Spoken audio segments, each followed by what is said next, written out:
my kids a little higher, but Jeff brought the question, Jeff was higher. But Jeff brought the question on these bid documents. On number 4, it says all bidders must be pre-qualified by the Commonwealth of Kentucky Transportation Tax. Right. Okay, now Mike, well, Butch said he wasn't sure, he didn't know if Mike had that certification or not, but Jeff does. And then Mountaineer, Jimmy Cox Mountaineer, he shows a sample of what that looks like. He has a copy with him. It's never been required to have it until now. I mean, it's never been required.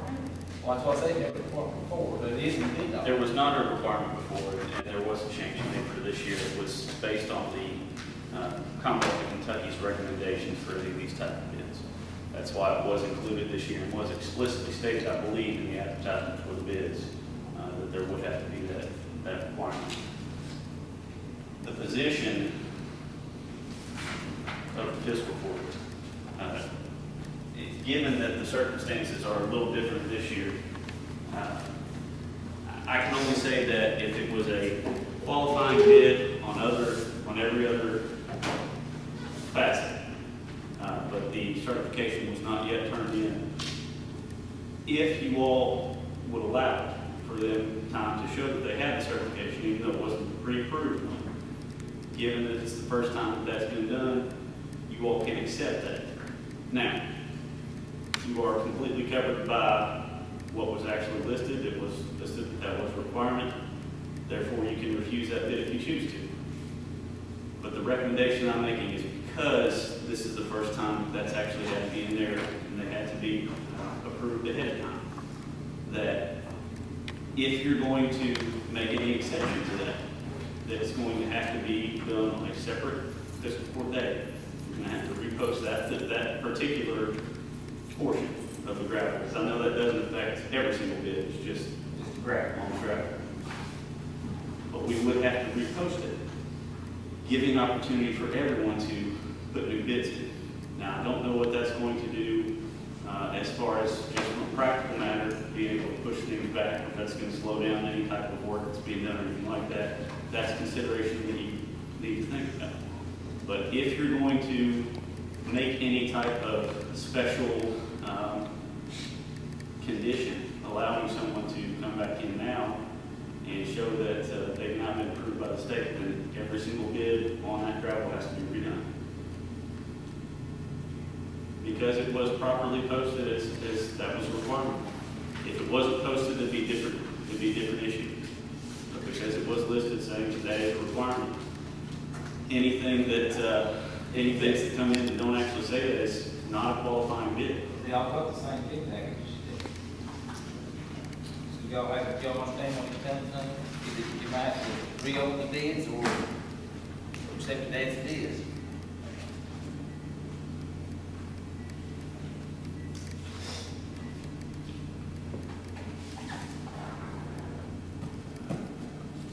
The only thing I see is it's gonna cost us 50 more cents on ton.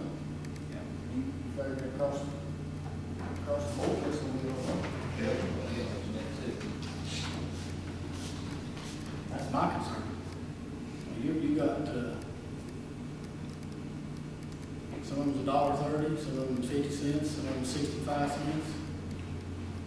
Now, understand that if it's reopened for bidding, they don't have to stand by those bids they have now. They can completely change.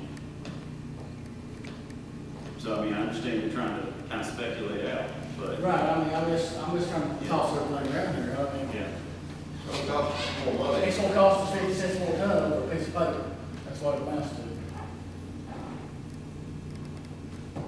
You take all your gravel buying, that's a lot of money. It does.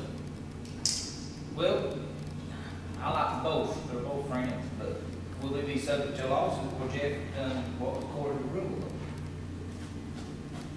I mean, if you deny him, you did. You are, let me put it this way.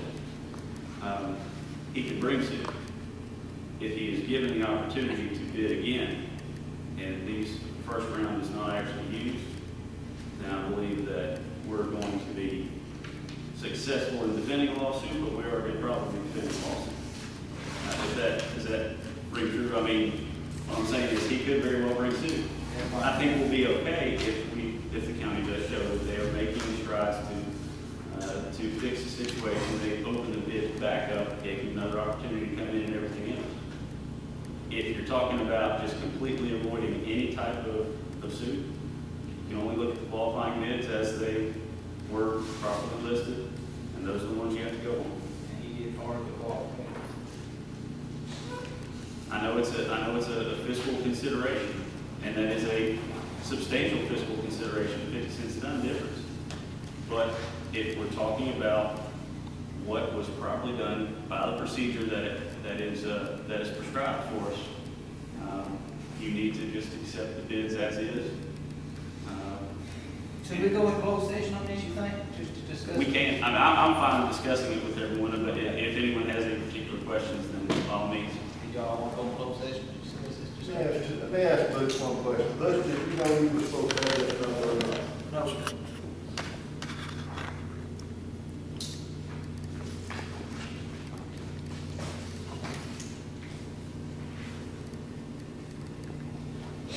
We assumed that as long as the query was qualified, that was an assumption we made since we'd never been required to have one before. We assumed that as long as the query was certified, that it would carry on, you know, that's the product we're selling is their product. Effect on July 1st, can it still be accepted?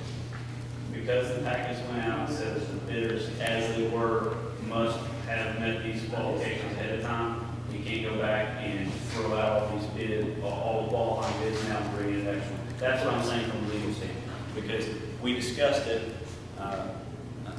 the possibility of just opening it back up and allowing everybody a chance to get all this. But from a legal standpoint, I cannot recommend that the county do that, because as it stands now, it would be making special dispensations to you all against another qualified bidder who did meet each requirement in there. And that's going to open the county up to any type of civil lawsuit.